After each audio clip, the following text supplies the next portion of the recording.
Hey friends, welcome to the Taking Your Next Step podcast from Collegians for Christ. Through each episode, we will journey together focusing on becoming better followers of Jesus.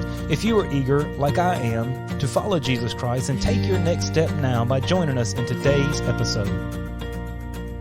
So we're diving into a new topic in our episodes now. We just finished up our study, really our thought on be with Jesus, become like Jesus, and live like Jesus. And that helped me tremendously to grow and to be a greater follower of Jesus Christ and really to take my next step in my walk with Him. And so we're going to shift gears completely in a different direction. And I want to talk to you a little bit about the topic of abortion. And I know this is a hot topic right now. It may be one that you're just kind of even tired of hearing about. But we're going to talk through this because I believe as we navigate forward, now is the time really that we need to know what we believe about this topic and this issue, and we need to know how to communicate it. Because this is, on this first episode, it may be a little shorter, but I want to make this statement. Doing nothing on a moral issue is not being neutral. Okay, we cannot be neutral as believers who possess the truth on a moral issue. That would be neglect. We can't just hope it'll go away. We can't just sit on the sidelines and hope somebody else will take care of it. You and I, believers who possess the truth, must not be neutral on moral issues. So as we think about this topic of abortion, I think it's very important for us as we take our next step to truly understand what we believe about this issue and kind of think through it, answer some of the tough questions that may come at us. And so we'll really talk about the truth of abortion. We'll talk about the worldview that is driving the whole abortion issue and even how that relates over into some of the other issues of transgenderism, homosexuality, euthanasia, and so forth. And then we'll look at what is the unborn. I mean, that's really what it boils down to. Honestly, what is the unborn? And our view of the unborn will determine everything else. And then we'll take some time to answer some of those hard questions that people would bring up, which we need to answer. What about in the situations of rape or incest? What about my body, my choice? How do we answer that? Well, the Bible doesn't say anything about abortion, so surely it justifies or condones it then because it's silent on the issue.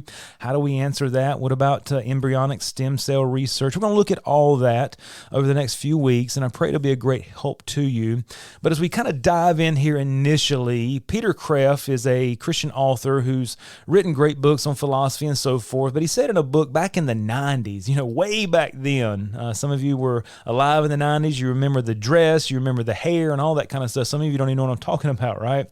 But he said this in his book, Making Choices, that abortion is the most critical moral issue and moral choice of our time. This was back in the 90s.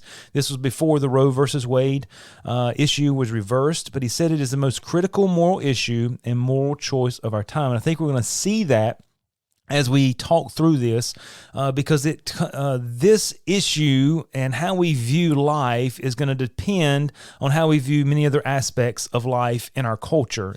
Is there truly a thing is called equal human rights? Are all people truly equal? Well, if you are pro-choice or pro-abortion, then if you follow your thinking all the way through, there is an inequality among people. And we're going to talk about that in our upcoming episodes. But I think the issue is for us as believers, it's easy to get weary and tired of the debate. I mean, I don't like hearing the news topics all the time and the politics of abortion. I know some people are politically driven, some are, kind of in the middle. I hate hearing it so much. The semantics with it, the sides, and the anger. Because let's just be honest, the issue with abortion in life is a very emotional issue, and so sometimes it brings up anger. And so for us as believers, it can become easy to become numb and apathetic towards this issue, especially if abortion never affects us personally. So what is our role? What is our position? What should you and I do? Jesus tells us this in Luke chapter 10. It's not something I have to tell you or we have to wonder.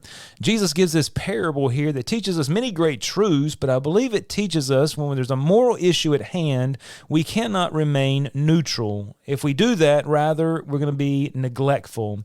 And so I'm going to read down through this passage. It says this, and Jesus answering said, a certain man went down from Jerusalem to Jericho and fell among thieves, which stripped him of his raiment and wounded him and departed, leaving him half dead. And by chance there came down a certain priest that way, and when he saw him, he passed by on the other side. And likewise a Levite, when he was at that place, came and looked on him.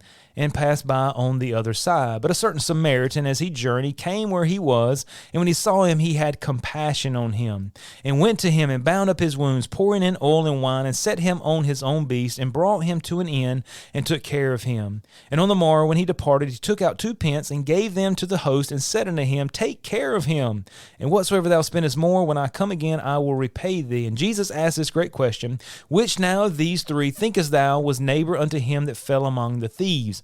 And so we can take a lot of truth principles, a lot of different ways we could apply this in teaching or in message. But what I see here is there is a person whose life is in danger, and Jesus says you have 3 people who come by them.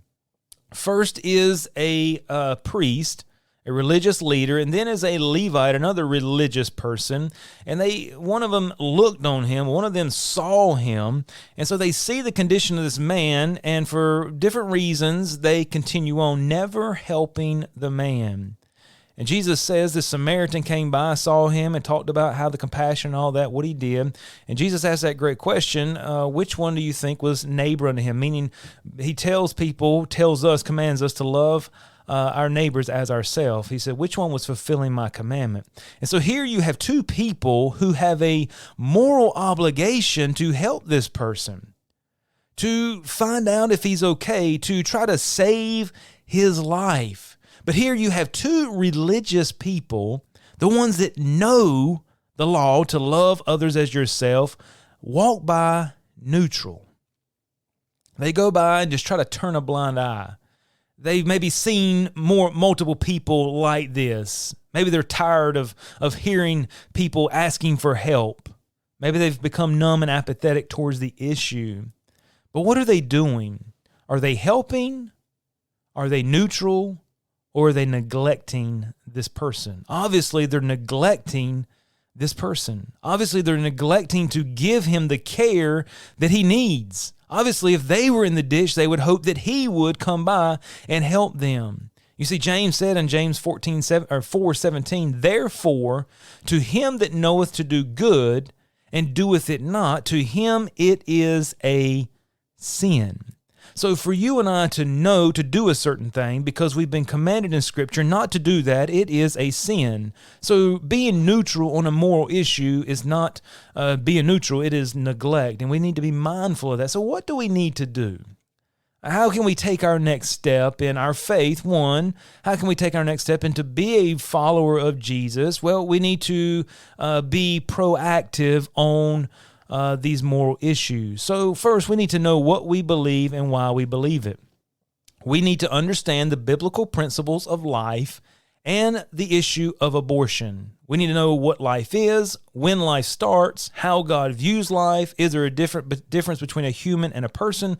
What is the unborn? We need to understand in our own mind and thinking how to answer the questions that our culture throws at us, because we can try to remain numb to it and just hope it goes away. But the people we're trying to minister to, those that are in our congregation, are being bombarded from media, from people in work.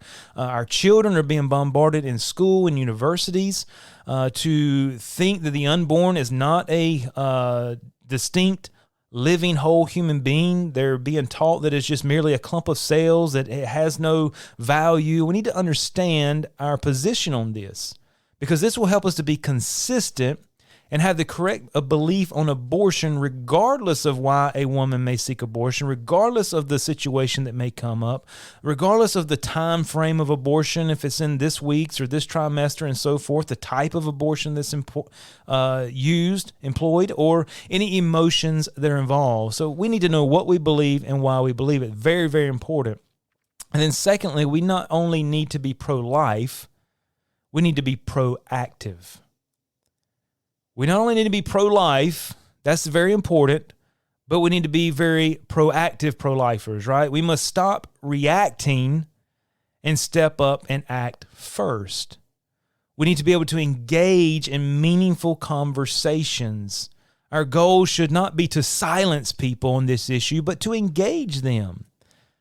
To engage our culture with the truth and the facts about life and abortion, to bring forth clarity to this issue. And in order to do that, we need to know what we believe and why we believe it.